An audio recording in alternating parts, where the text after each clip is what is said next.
irregulares, sesamoides, pneumáticos, alongados e acessórios, também chamados de supranumerários.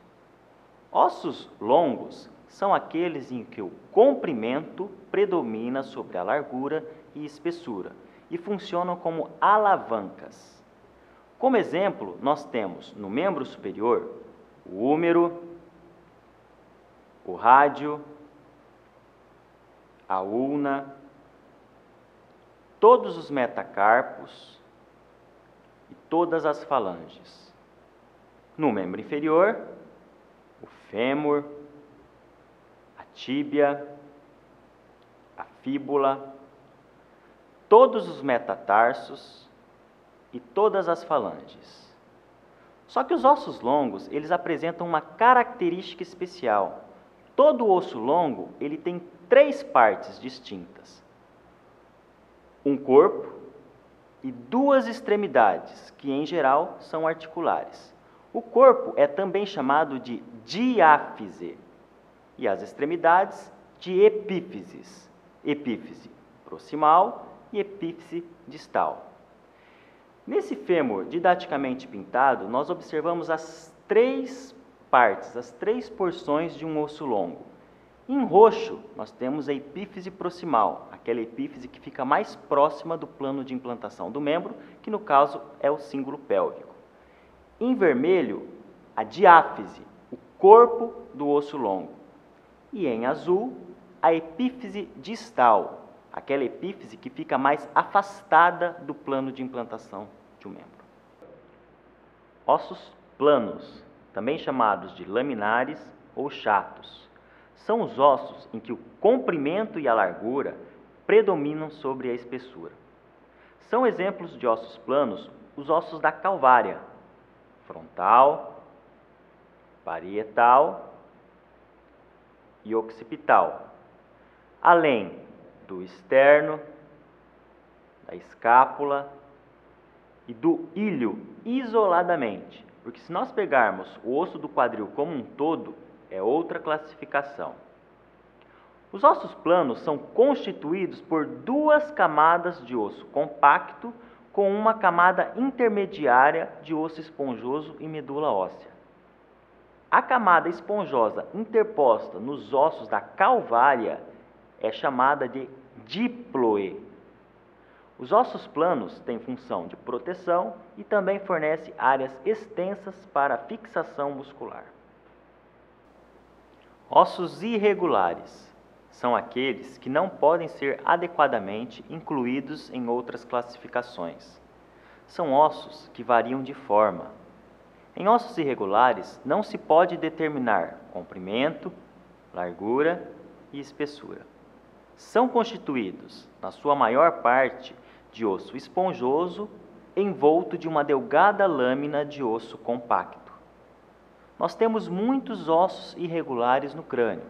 Por exemplo, mandíbula, vômer, maxila, zigomático, conchas nasais inferiores, etimoide e esfenoide. Também temos ossos irregulares na coluna vertebral. Todas as vértebras, incluindo o sacro e o cóccix, são ossos irregulares.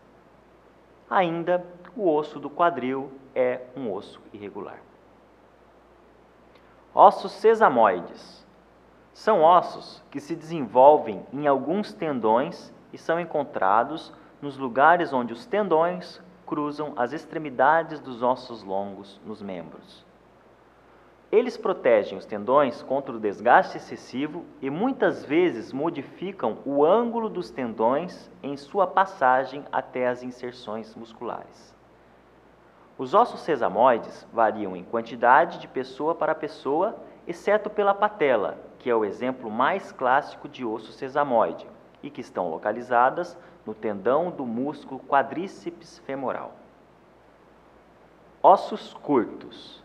São ossos cuboides em que as dimensões comprimento, largura e espessura são iguais. Como exemplo, nós temos os ossos do carpo e os ossos do tarso. Os ossos curtos consistem em osso esponjoso e medula óssea envolvidas por uma fina camada de osso compacto.